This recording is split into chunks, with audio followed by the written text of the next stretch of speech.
فأما من أوتي كتابه بيمينه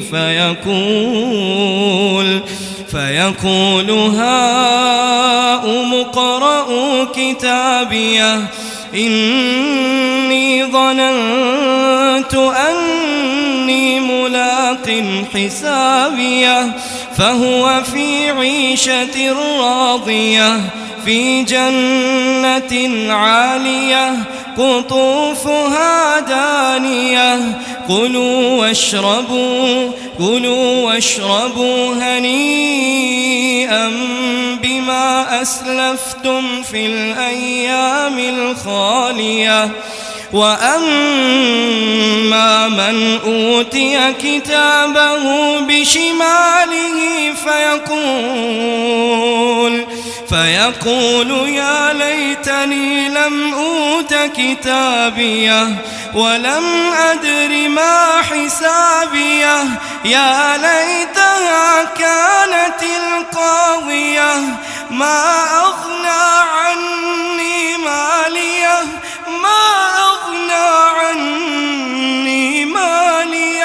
هلك عني سلطانيه خذوه فغلوه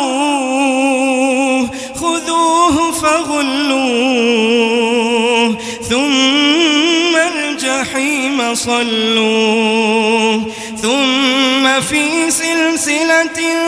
ذرعها 70 ذراعا فاسلكوه إنه كان لا يؤمن بالله العظيم